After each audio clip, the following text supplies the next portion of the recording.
Hi my friends, welcome back to my channel Learn with Yuki. ඔයාලා කාලෙක ඉඳන් මගෙන් ඉල්ලුවා ටීවී සීරීස් ඇසුරින් ඔයාලට ඉංග්‍රීසි භාවිත කියලා දෙන්න කියලා. ඔන්න එහෙනම් ඔයාලගේ ඉල්ලීම මම මේ වීඩියෝ එකෙන් ඉෂ්ට කරන්න පටන් ගන්නවා. අපි බලමු අපේ පළවෙනි එපිසෝඩ් එක. අපි අද කතා කරනවා ලෝ ප්‍රකට ටෙලිමාලා කතා මාලාවක් වන ලව් බස්ටර් ටෙලිකතා මාලාවේ Running Away Wife from Abused Husband. Running Away Wife from Abused Husband කියන එපිසෝඩ් එකෙන් අපි කතා කරමු ක්ලිප් කිහිපයක්. අපේ ඉංග්‍රීසි භාවිත වැඩි දියුණු කරගන්න. Okay, let's go to video.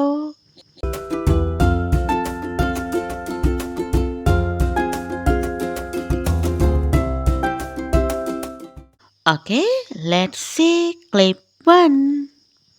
Hey, have you seen my wife coming in here? Hey, have you seen my wife coming in here? ඔව් ක්ලිප් 1 එකේ අපට පේනවා කෙනෙක් අහනවා තව කෙනෙක්ගෙන් ටිකක් කලබලෙන්. Hey, have you seen my wife coming in here? බලන්න එයාලයි ප්‍රනවුන්ස් කරන විදිය. Hey, have you seen my wife coming in here? ඔයා දැක්කද මගේ බිරිඳ මෙහි එනවා. Have you seen? එතකොට දැන් මේ වාක්‍ය අපි විස්තර කරගත්තොත් have you seen මේක මේ have භාවිතයෙන් මම ඔයාලට කියලා තියෙනවා have කියලා දැන් මොකක් හරි වාක්‍යයක් ගකට මැදට have භාවිතය આવොත් ඊට පස්සේ යෙදෙන verb එක past participle අවස්ථාවෙන් තියන්න ඕනේ. අපි විස්තර කරලා ඒක කතා කරමු ඉස්සරහට. එතකොට මෙතන ඔබ දුටුවද? Have you seen? ඔබ දුටුවද මගේ බිරිඳ මේක ඇතුළට එනවා. එතකොට hey කියලා දැන් ආමන්ත්‍රණය කරනවා. Hey, have you seen my wife coming in here? ඔබ දැක්කද මගේ බිරිඳ මේක ඇතුළට එනවා. ටිකක් දාමරිකයෙක් වගේ මේ කතා මාලාව ඔයාලා බලලා තියෙනවනම් එතකොට hey, have you seen my wife coming in here? මගේ බිරිඳ මෙහෙ එනවා. ඔයා දැක්කද කියලා අහනවා පළවෙනි කෙනාගේ.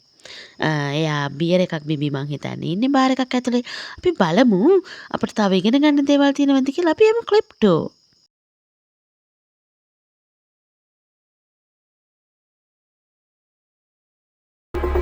You better be not lying to me, man. You better be not lying to me, man. එතකොට දැන් මෙතන සිද්ධ වෙන්නේ තර්ජනය. You better not be lying to me, man. You better වඩා හොඳයි. better කියන වඩා හොඳයි not be lying to me. මට බොරු නොකියන එක වඩා හොඳයි මිනිහෝ. man මිනිහෝ එහෙම නැත්නම් මචන් දැන් මෙතන you man කියන දැන් අපි මචන් කියන තර්ජනයකදී ගොඩක් දුරට මේ man කියලා යොදා ගන්නවා අපි මිනිහෝ කියන්න. එතකොට you better not be lying to me, man. ඔයා මට බොරු නොකියන එක හොඳයි මනුස්සයෝ. You better වඩා හොඳයි. දැන් අපි භාවිතා කරන්නේ නේද මතකද මේ it's good ගැන අපි කතා කරා. ඒක හොඳයි කියන්නේ. දැන් මෙතන අපි භාවිතා කරන්නේ it's better කියන භාවිතය. ඒක වඩා හොඳයි. ඒක වඩා හොඳයි. මේ ගැන අපි එපිසෝඩ් එකක් කරමු. ඒක වඩා හොඳයි භාවිතය කතා කරන්න ගොඩාක් දේවල් තියෙනවා it's better යටතේ. දැන් මෙතන කියනවා it's better. ඒක වඩා හොඳයි. ඔයා මට බොරු නොකියන එක. Okay, clip 3. Let's go clip 3. Or what? It gonna hurt me? Or what? It gonna hurt me? Oh what? You gonna hurt me? Oh what? You gonna hurt me? Oh what? නැත්තම් ඔයා මාව රිද්දනවද කියලා අහනවා. Oh what? නැත්තම් ඔයා මාව රිද්දනවද? එතකොට මොකද්ද මේ ගොන්න භාවිතය? නැත්තම් ඔබ මට රිදවන්නේ ඇයි? එහෙම නැත්නම් ඔබ මට රිද්දනවද? එතකොට මේ ගොන්න කියනවා going to. මම ඔයාලට කලින් මේක කියලා තියෙනවා. අපිට ඒ ගැන වෙනම කතා කරන්න බැරි වුණා. නමුත් ගොන්න going to.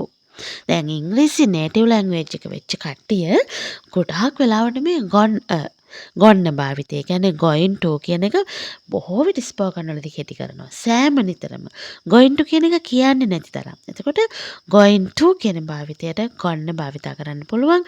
ලංකාවෙත් වර්තමානයේ බොහෝ විට යූස් වෙනවා මේක. මොකද අපේ වර්තමාන පරම්පරාව ගොඩාක් වෙලාවට ඉංග්‍රීසි අලුත් භාවිතات එක්ක ඉන්නවා. old fashion එකෙන් මිදලා. එතකොට මේ ගොන්න භාවිතය going to or what නැත්තම් ඔයා මාව රිද්දනවද කියලා අහනවා. Okay, let's go clip 4. No, I'm not going anywhere with you. No, I'm not going anywhere with you.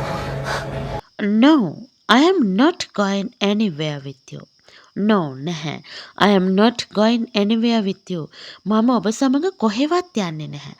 No, I am not going anywhere with you. දැන් ඔබට මතකද අපි no සහ not භාවිතය ගැන ඉතාම ඈතකදී අපේ channel එකෙන් කතා කරා.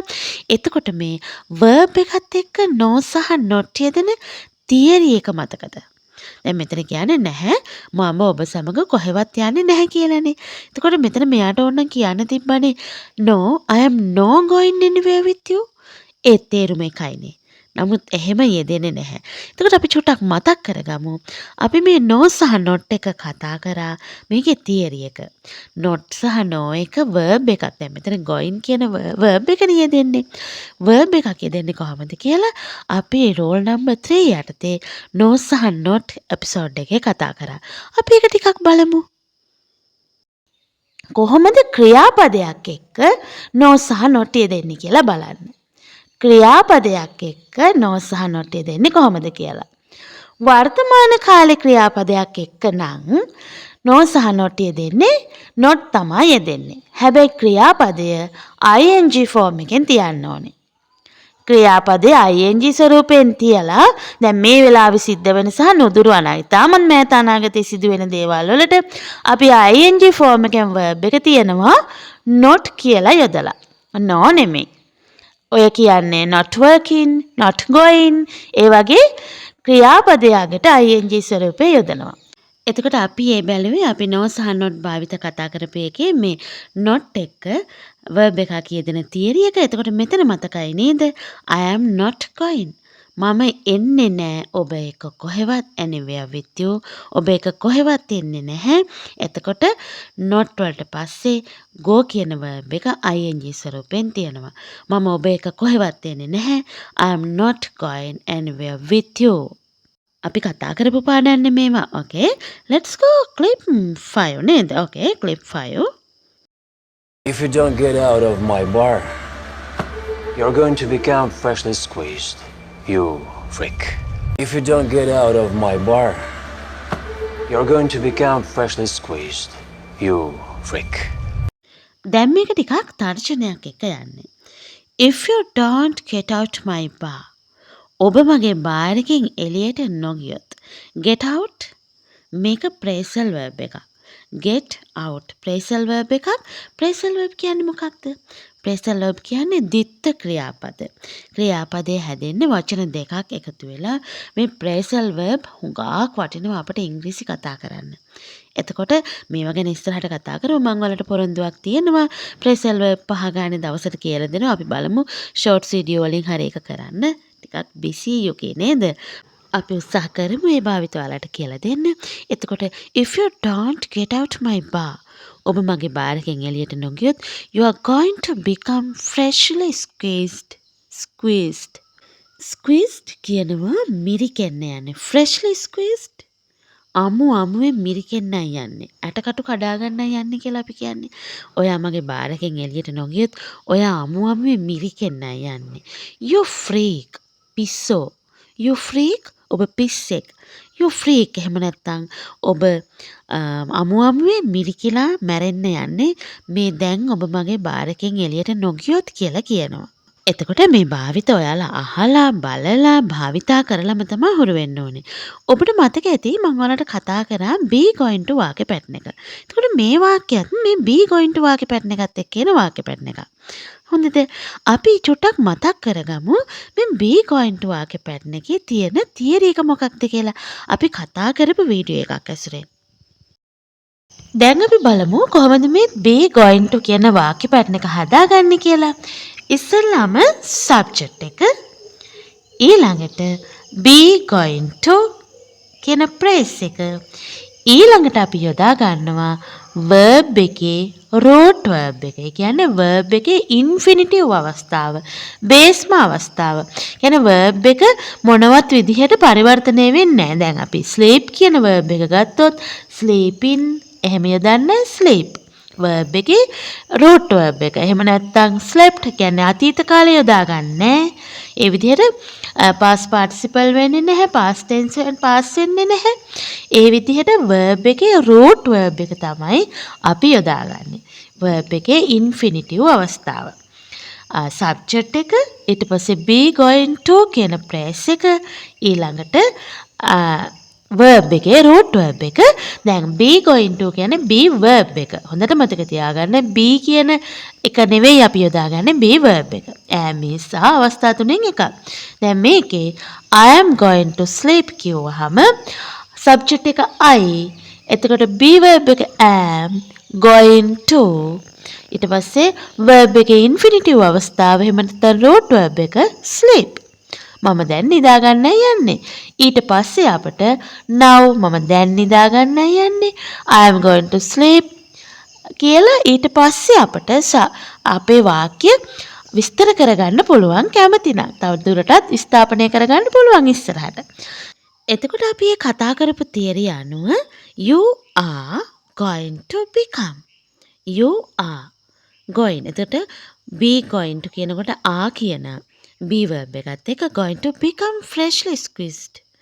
freshly අමුවේ මිරිකෙනවා. දැන් ඔය අපි කියන්නේ මේ අමුවට මැරෙන්න එපා එහෙම කියලා භාවිතය. ඒකට මේකේ ඉංග්‍රීසි භාවිතය තමයි අමුවේ ඇටකටු කඩා ගන්නවා. එහෙම නැත්නම් අමුවේ මිරිකෙනවට කියනවා freshly squeezed.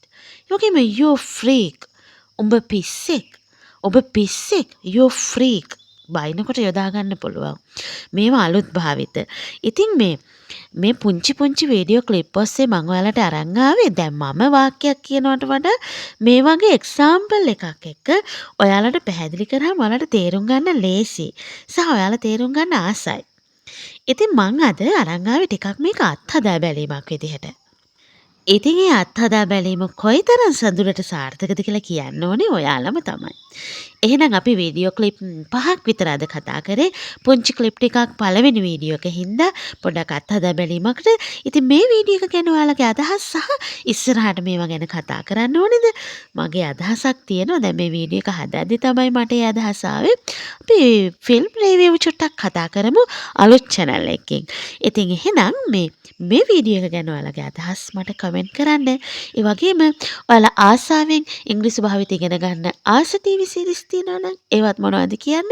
ඉතින් එහෙනම් අද වීඩියෝ එක ඔයාලට ගොඩාක් රසවත් වෙන්න ඇති කියලා හිතෙනවා. Okay? Thank you for watching and don't forget like and share. I propose you please share this video with your friends. Okay? Don't forget subscribe me. Bye bye my friends. See you again.